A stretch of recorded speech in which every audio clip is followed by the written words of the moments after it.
kasih kepada takmir dan pengurus masjid yang telah memberi kesempatan pada saya untuk di depan ini bicara tentang sesuatu hal yang mungkin perlu kita ketahui bersama. Dalam konteks ini saya ingin menjelaskan sedikit saja karena waktunya juga sedikit berkaitan dengan gonjang-ganjing yang kita rasakan, kita lihat, kita dengarkan berkaitan dengan munculnya undang-undang Cipta Kerja atau Omnibus Law. Ini yang terkait dengan gonjang-ganjingnya itu kan karena banyak teman-teman kita turun ke jalan. Seandainya tidak turun ke jalan juga nggak akan kelihatan dan kedengaran oleh kita. Nah, kenapa teman-teman banyak turun ke jalan? Karena undang-undang ini berkaitan dengan nasib. Kalau tidak berkaitan dengan nasib, banyak undang-undang yang diciptakan nggak ada yang turun ke jalan. Kalaupun turun sebentar gitu aja, hanya meramaikan keadaan. Seperti yang sudah sebelumnya kan pernah ramai undang-undang yang berkaitan dengan haluan Pancasila. Pernah ramai, tapi tidak seramai ini. Karena tidak berkaitan dengan nasib. Karena ini berkaitan dengan nasib, ramai. Belum lagi nasib untuk nasib ke depannya. Oh, tambah ramai lagi gitu kan. Nasib untuk masyarakat, karena Omnibus Law kan dua-duanya ini. Nasib masyarakat dan nasib pemerintahan ke depannya. Kita jangan lupa di 2 tahun ke depan atau 1 tahun ke depan ini penentuan nasib pemerintahan kita. Makanya bergabung jadi satu, rame lah gitu. Itu salah satu sebabnya kenapa rame.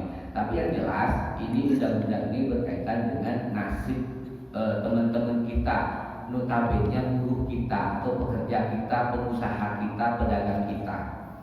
Namun pemerintah membuat Omnibus Law ini tidak dengan serta-merta, tidak dengan keinginan sendiri, tapi paling tidak sudah dilakukan oleh negara-negara lain yang dinyatakan berhasil berkaitan dengan penciptaan Omnibus Law ini.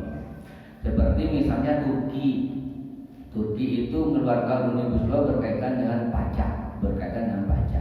Nah, kita ini mengeluarkan Omnibus Law meniru Filipina yang sama-sama mengeluarkan Omnibus Law berkaitan dengan apa? Investasi, bidang usaha.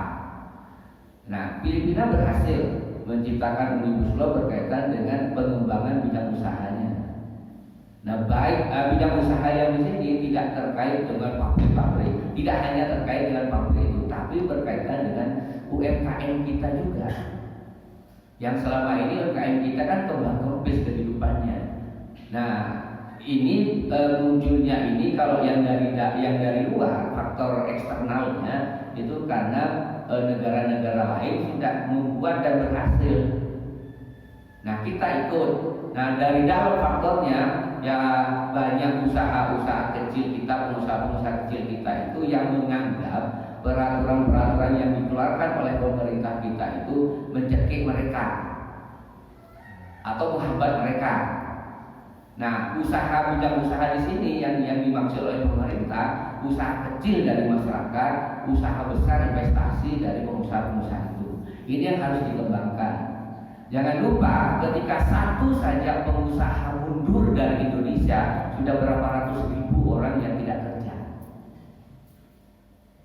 Ini yang diperhatikan oleh negara kita.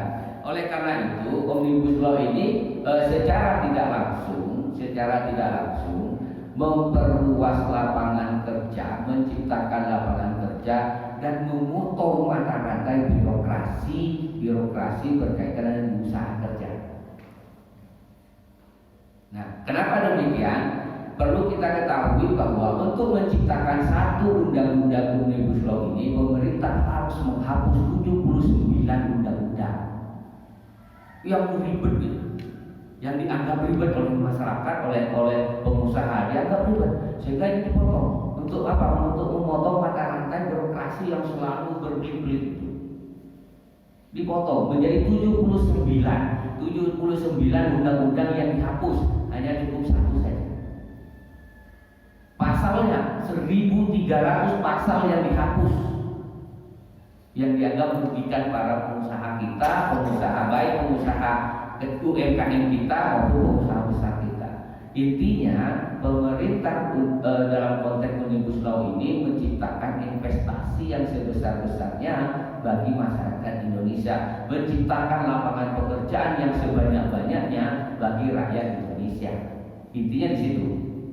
Tetapi ada hal-hal yang dianggap dalam tanda kutip merugikan pekerja kita, bisa iya, karena tadi itu pemerintah tidak ingin hanya melulu gitu ya, 100% memikirkan nasib rakyat, tidak memikirkan nasib pengusaha. Karena tadi saya bilang, satu pengusaha kita lari dari Indonesia, kan sudah banyak bang yang sudah lari dari Indonesia kan, Toshiba lari, yang mobil-mobil itu banyak yang lari, banyak garmen-garmen yang lari Indonesia. Kenapa? Karena hukum Indonesia dianggap tidak kondusif, sehingga lari. Satu saja lari, berapa ratus pekerja kita yang nganggur, di PHK dengan sendirinya. Kalau sudah bangkrut dianggap bangkrut, perusahaan itu dianggap bangkrut oleh negara, sudah berapa ratus ribu hilang. Jadi satu pengusaha ratusan ribu orang nggak kerja. Ini yang dipikirkan oleh negara. Jadi tanggung renteng jadinya, integratif jadinya. Jadi bagaimana pemerintah ini menciptakan hukum yang kondusif, lapangan pekerjaan tetap banyak. Nah, diciptakanlah Omnibus Law ini.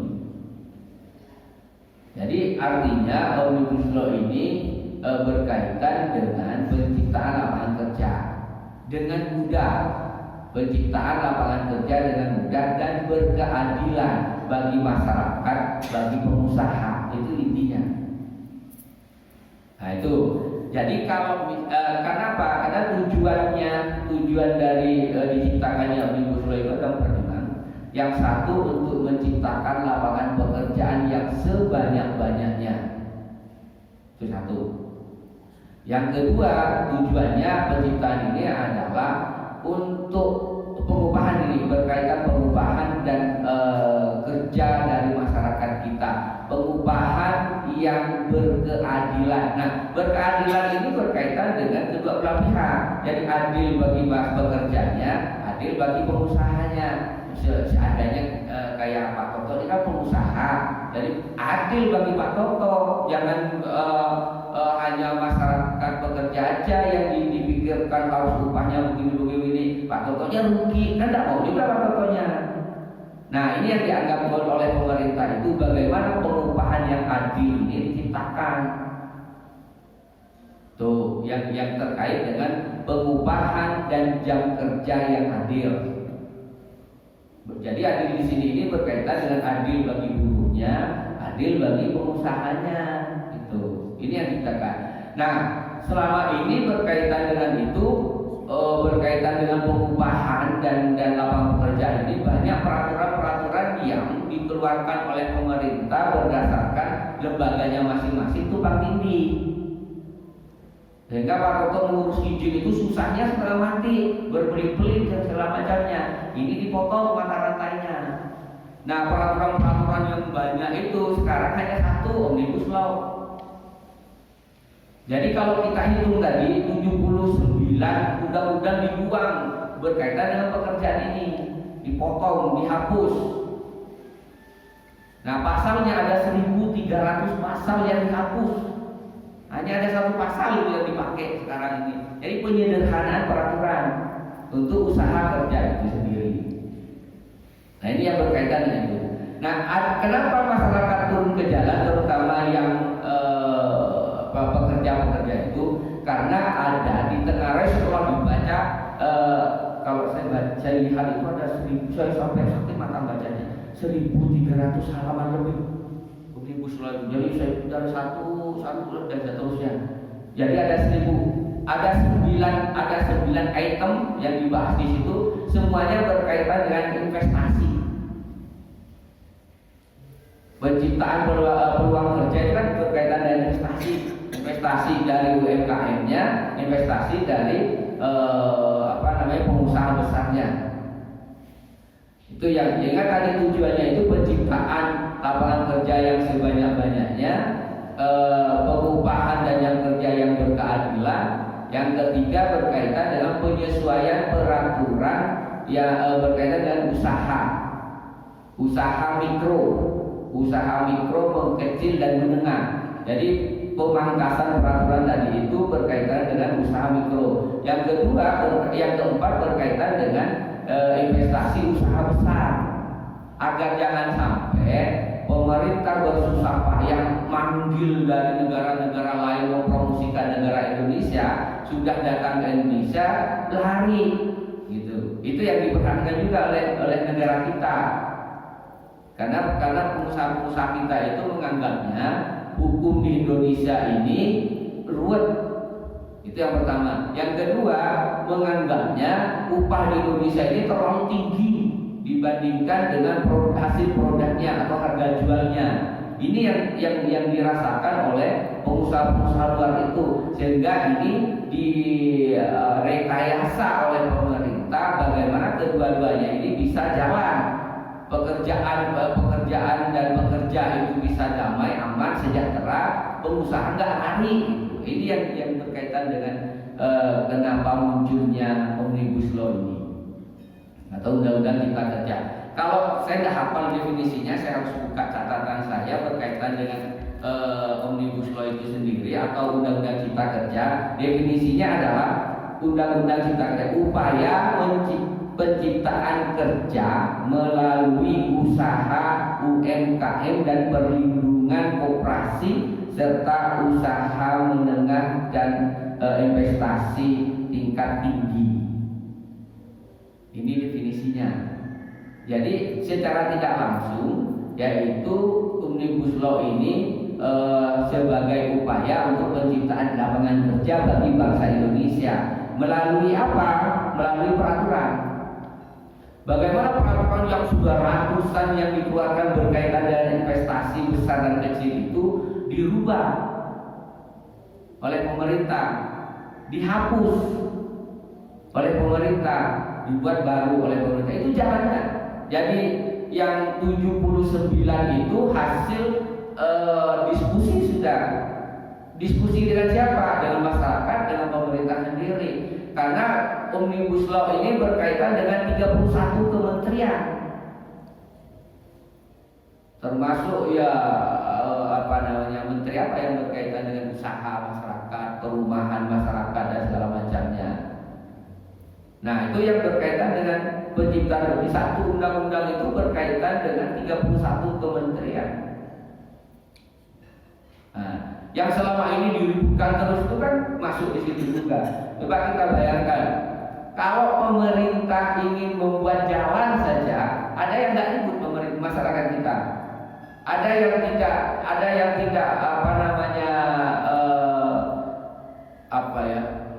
berkasus di ketika pemerintah ingin membuat jalan kita, berkasus semua karena berkaitan dengan nasib masyarakat. Coba kita lihat saja, dari Surabaya mau buat jalan tol, ada yang nggak ribut masyarakat kita. Nah, ini berkaitan dengan nasib. Nah, belum lagi berkaitan, cuman kalau yang kita lihat selama ini kan berkaitan dengan nasib yang betul-betul berkaitan dengan kehidupan masyarakat kita, buruh dan seterusnya itu tadi. Sebenarnya kalau orang-orang yang paham tentang kaitannya dengan hukum itu tidak hanya itu, terkait dengan keberadaan orang asing itu permasalahkan oleh orang yang betul-betul tahu tentang hukum itu. Tapi kan jangkauan kita tidak sampai ke sana. Sekarang orang asing kan lebih bebas di kita, lebih bebas keberadaannya di kita. Kenapa? Ini juga yang menjadi diprotes oleh kaum buruh kita itu.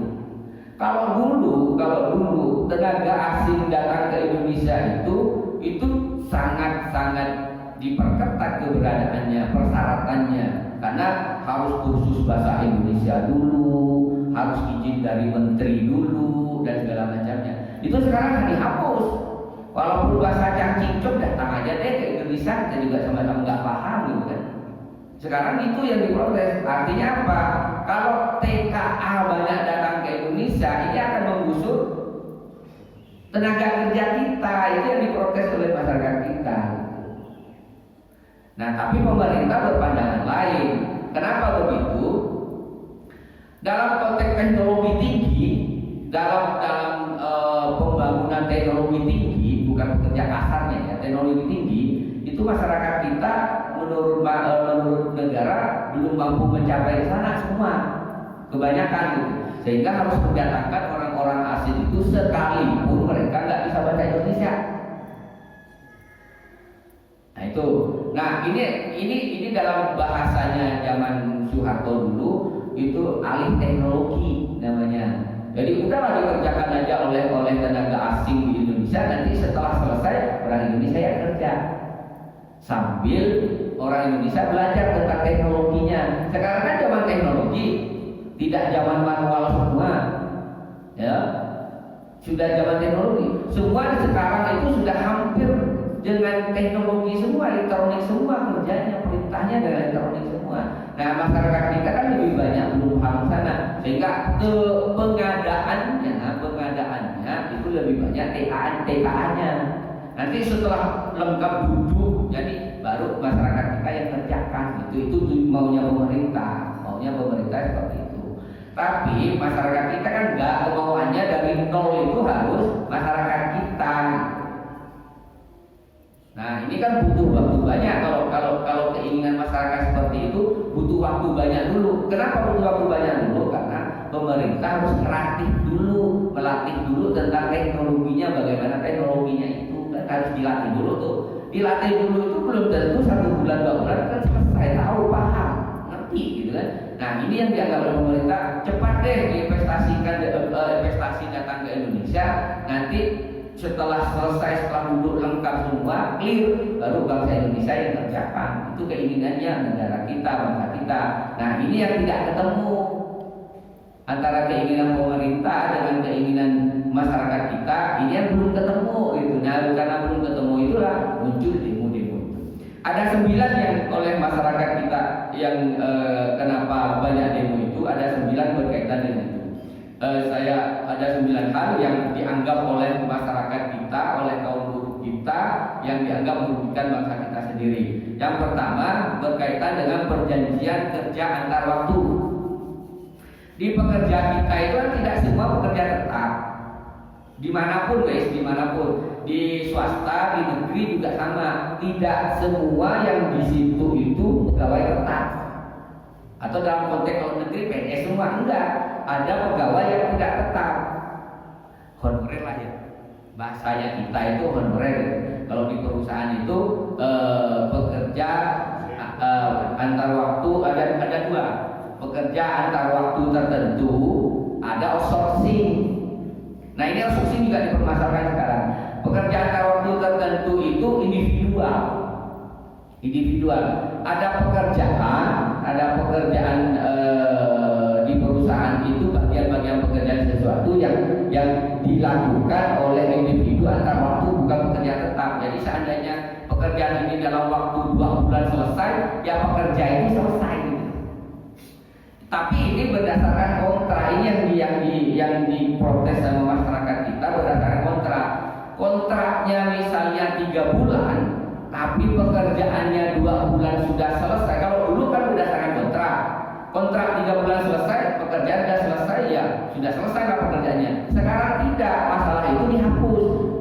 Diperkirakan pekerjaan itu 3 bulan selesai, diperkirakan 3 bulan selesai, kontraknya 3 bulan. Ternyata setelah dikerjakan hanya 2 bulan selesai, putus sama pemerintah, sama pengusaha, diputus sebelum kontrak selesai. Ini yang diprotes juga. Ini yang protes juga.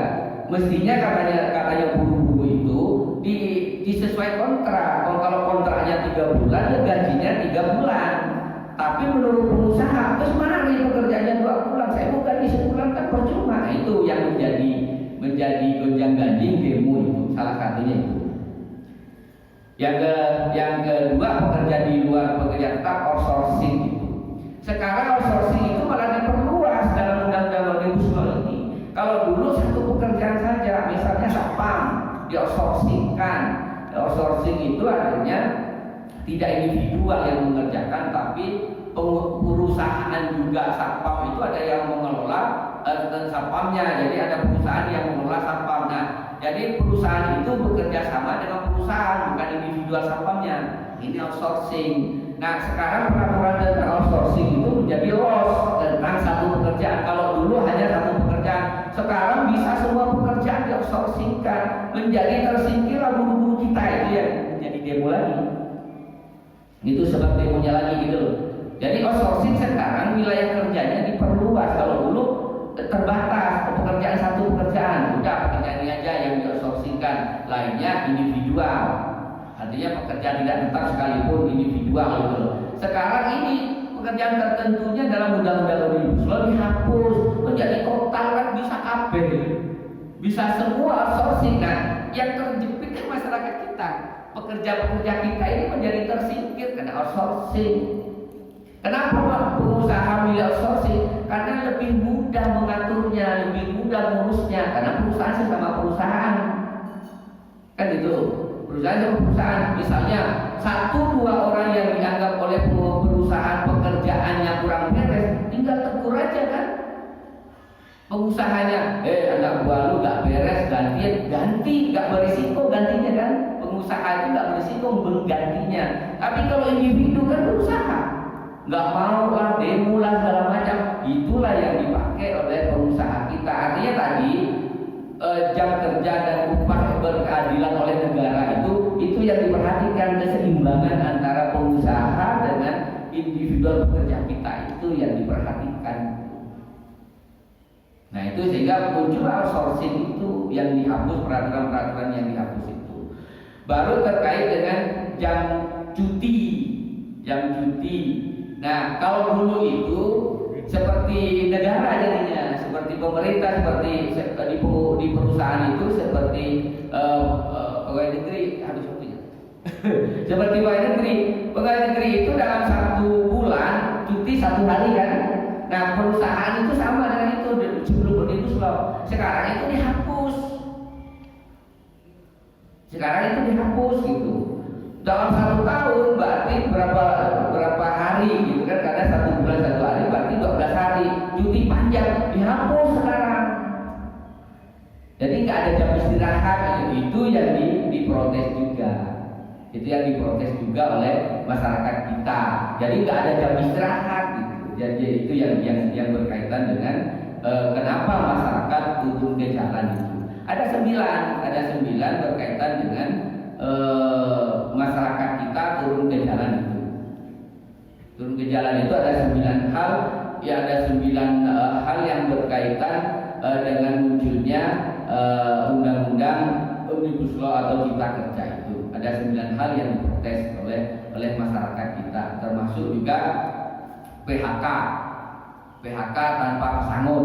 Kalau dulu PHK itu dalam undang-undang tenaga kerja, untuk mem-PHK 1 orang buruh itu harus ada persetujuan dari SPSI.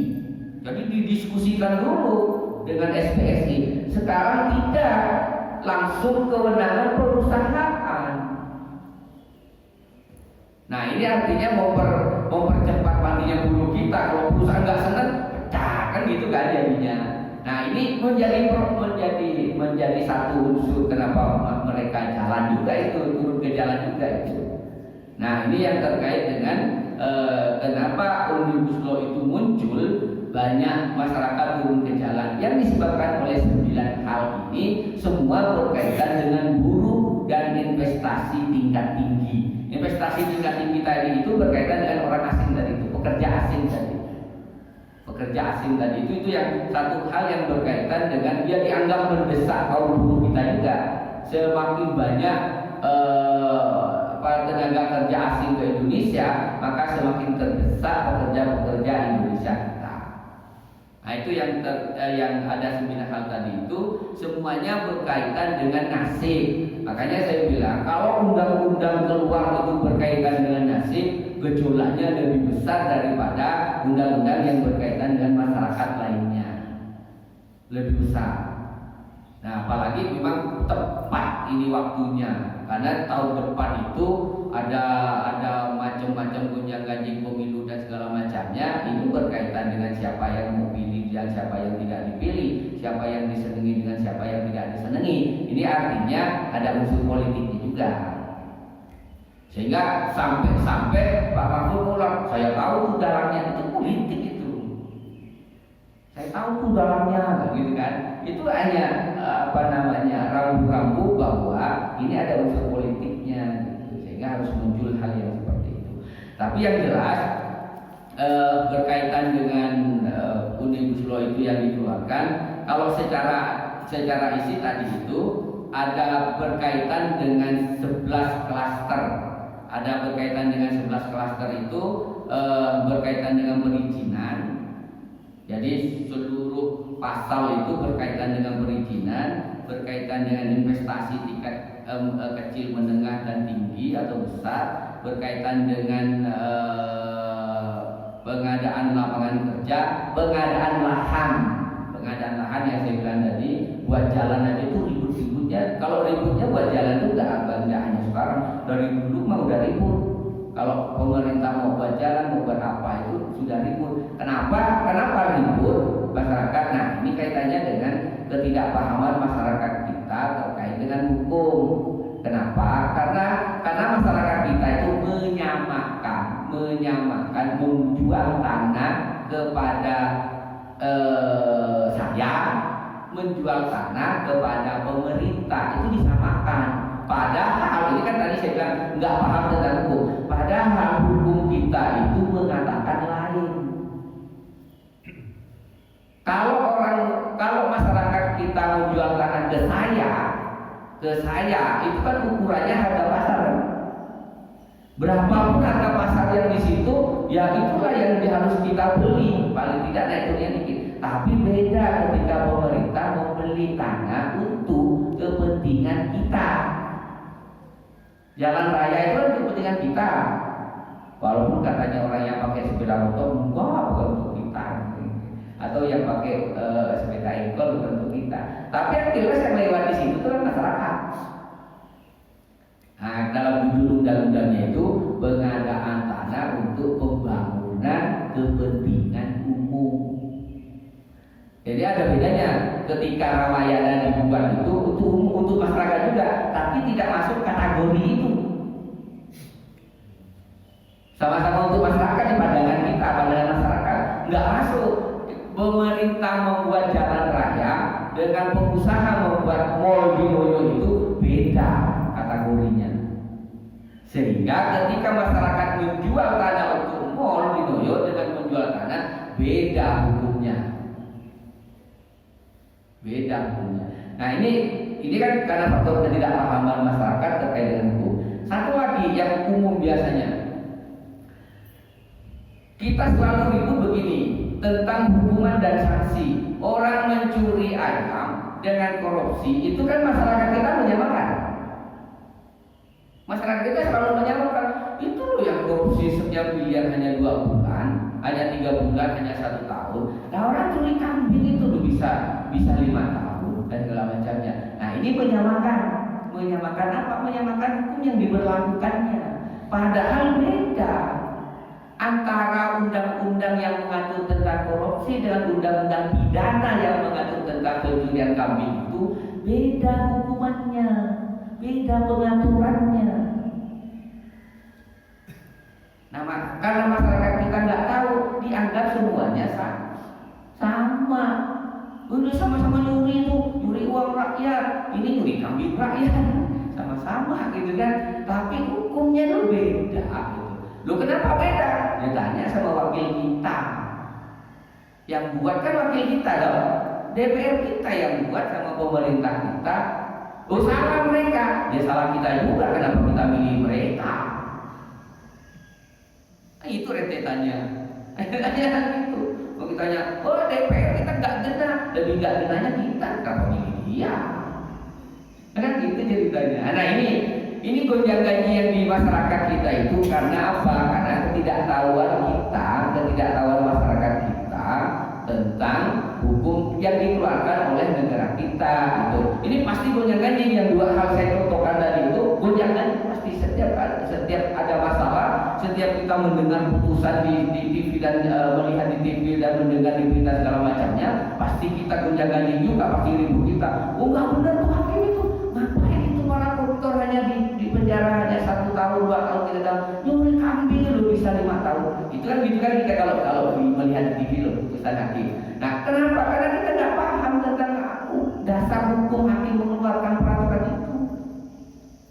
Hakim itu tidak boleh memutus menghukum orang melebihi peraturan. Kalau di peraturan dalam pasal ini hanya 2 tahun, nggak boleh tuh hakim melebihi dari 2 tahun. Walaupun hakim orangnya ini jahat banget nih orang, nggak boleh gitu, nggak boleh. Jadi nggak sembarangan juga hakim ya, aku dihukum juga hakimnya. Karena kalau melebihi itu hakimnya di etika juga, di sidang etika juga. Kalau salah bisa dipecat juga hakimnya. Dia takut juga hakimnya dalam memutus perkara yang seperti itu. Nah sama dengan ketika nyuri ayam itu juga. Nyuri ayam, nyuri kambing. Nyuri ayam sekali dengan nyuri ayam berkali-kali itu kan hobi loh, berkali-kali. Ketika hobi begitu itu hakim bisa menambah 1/4-nya.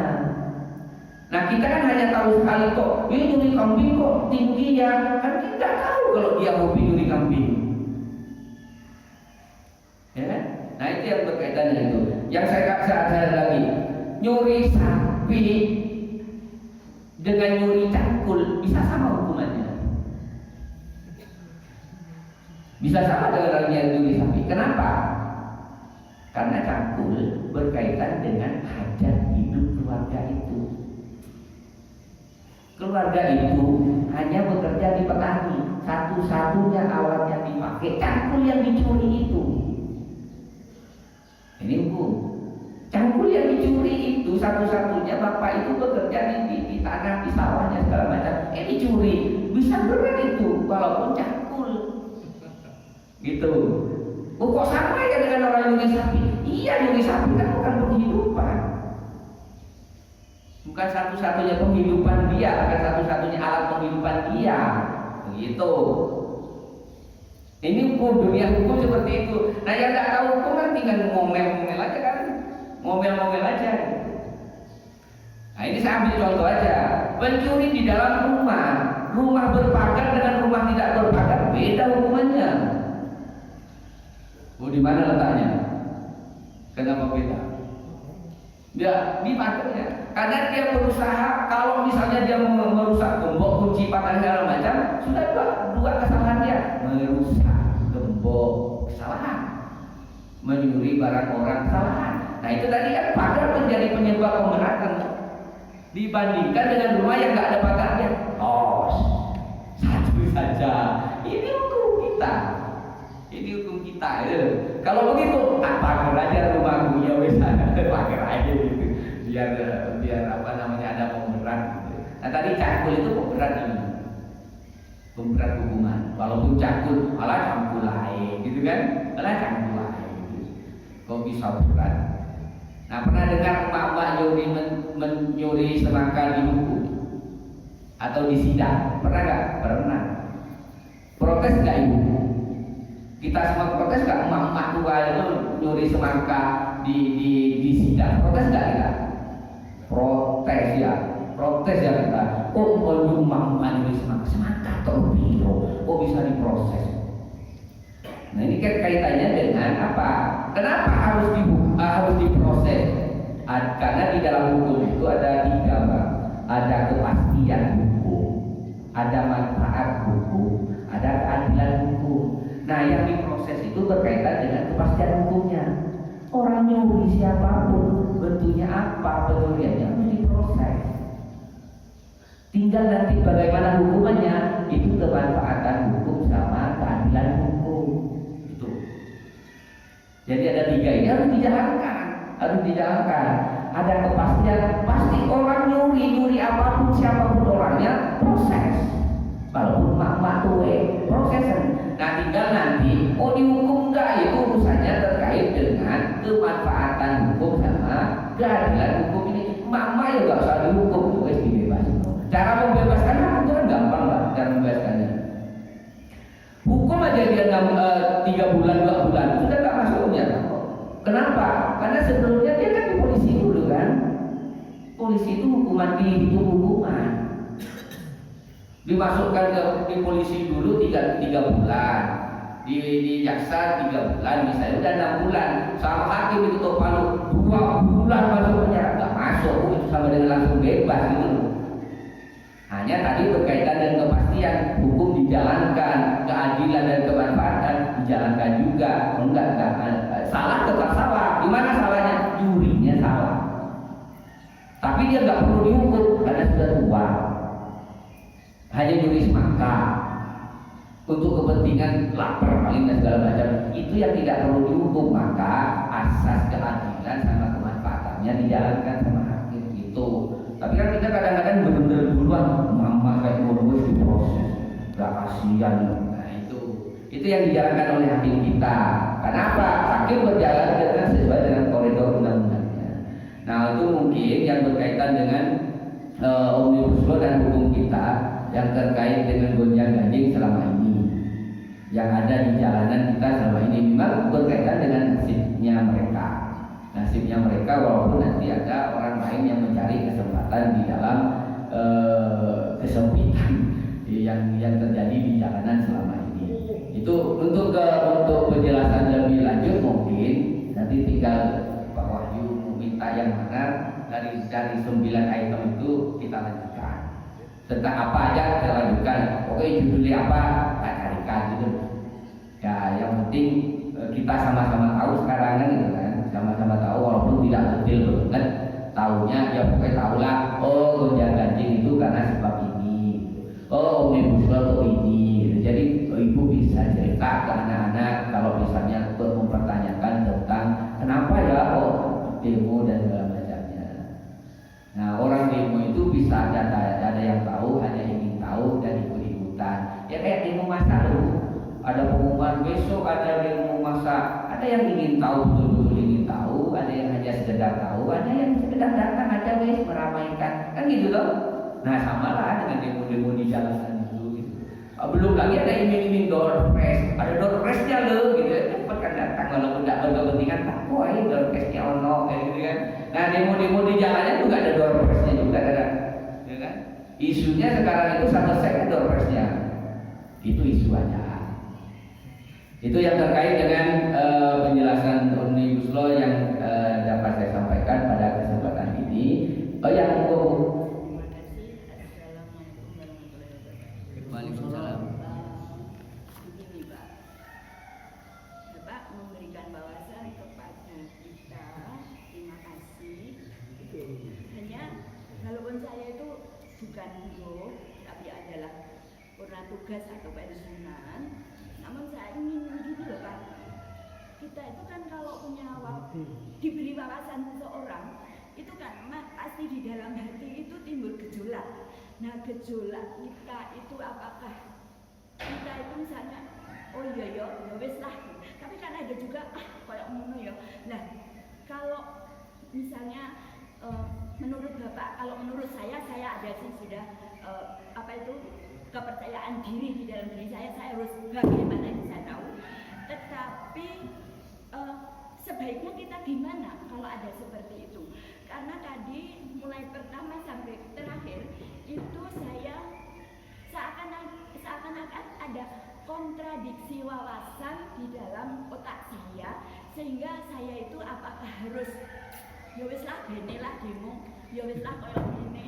Enggak sih aku harus gini. Nah itu saya jadi penentuan sikap supaya satu masjid itu sama penentuan sikap kalau ada seperti itu tuh kudu piye yo.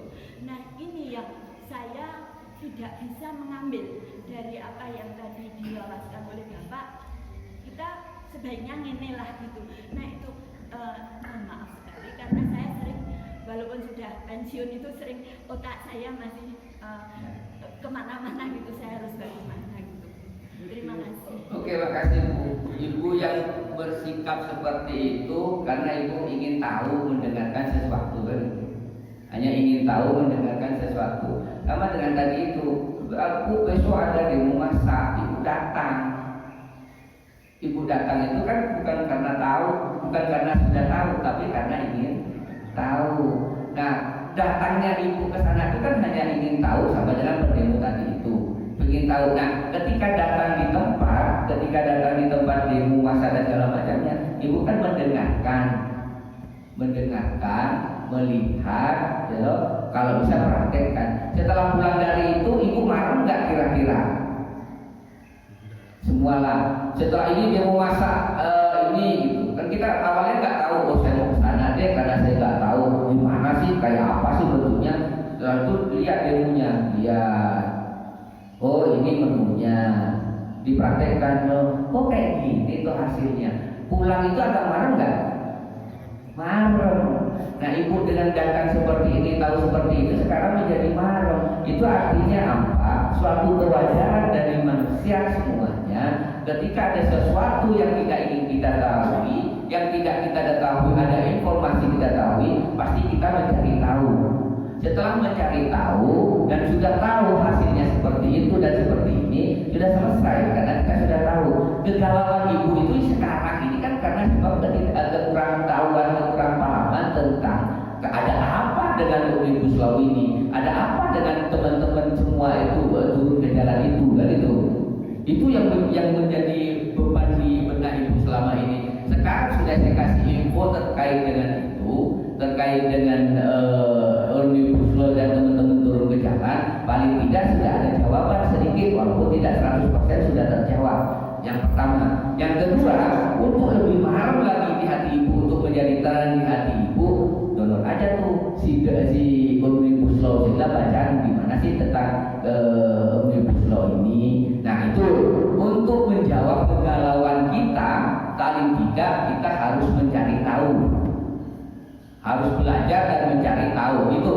Nah ibu dengan model yang seperti tadi, perasaan ibu menjadi nggak tenang ketika ada Omnibus Law banyak demo dan segala macamnya, itu kan karena ketidakpahaman dan ketidaktahuan ibu berkaitan dengan apa sih Omnibus Law itu sehingga menjadi seperti ini. Nah sekarang saya gambarkan tuh Omnibus Law seperti ini loh Bu. Kalau model kuenya kayak gini loh Bu, walaupun ibu masih belum betul melihat dan merasakan kue itu seperti apa, tapi bayangan kuenya kan ibu sudah tahu sekarang. Oh kue Omnibus Law itu kayak begini nih ternyata, dan seterusnya. Nah tapi ibu kan belum pernah merasakan Omnibus Law itu. Kenapa? Ya karena memang ibu sudah tidak bergelut di Omnibus Law itu, atau sudah tidak berkaitan langsung dengan Omnibus Law itu. Kenapa? Dan tentu ini maaf, ibu sekarang kan sudah pensiun, sudah tidak masuk ke ranah hukum itu, sehingga ibu itu hanya mendengarkan dan merasakan apa yang dilakukan oleh orang itu. Itu mungkin Bu yang dapat saya jawab dari apa yang menjadi kegalauan ibu selama ini. Ya, oke. Kalau misalnya perlu lebih dalam lagi, monggo Bu bertamu ke rumah juga nggak apa-apa. Kita berdiskusi panjang. Enggak, maksudnya kita harus menerima atau maksudnya menerima gini. Saya punya anak, biasanya 1 bulan dapat 1, sehingga 1 tahun itu anjang sana ke rumah saya 12 hari. Sekarang buruh, yang anak saya sebagai buruh kan jadi mau ke tempat mbok kan jadi nggak bisa. Nah itu saya harus menerima atau menolak. Omnibus Law elek, Omnibus Law membuat saya membatasi anakku ke rumahku misalnya gitu loh Pak. Oke. Tadi Bu, saya sudah di awal tujuan penciptaan Omnibus Law itu bicara tentang keadilan. Bicara tentang keadilan itu begini. Kalau semua 100 buruh itu misalnya, ya sekalipun dia bergantian cutinya, itu kan perusahaan sudah menganggap ada sekian persen produknya tidak terhasilkan atau berkurang hasilnya. Itu yang pertama. Yang berkaitan dengan waktu kerja dan gaji tetap dibayar, itu kan menjadi beban perusahaan juga. Ini nggak kerja tapi saya tetap harus bayar kan itu. Pak Toto juga mikir juga, ini nggak kerja saya harus bayar. Enggak ada apa? Enggak masuk UMKM ya? Oh, enggak masuk UMKM.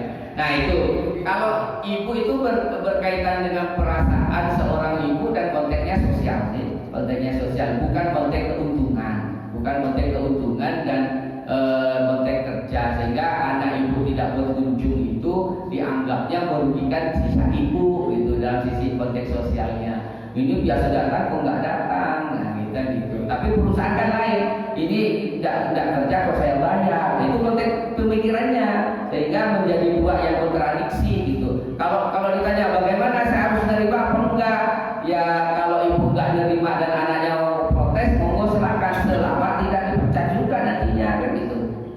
Kalau dianggap anak ibu itu protes dan dianggap melanggar peraturan perusahaan, ya dalam tanda kutip ada kemungkinan juga dikeluarkan juga karena dianggap merugikan perusahaan. Itu aja mungkin Bu bagi saya. Nah, lebih pasnya sih pengusaha yang menjawab ini gitu. Nggih, enggak apa-apa Bu. Oke. Untuk selanjutnya karena waktunya sudah sudah injury time, saya akhiri. Untuk selanjutnya saya tunggu info dari Bapak Ibu apa yang ingin disampaikan, nanti saya sampaikan.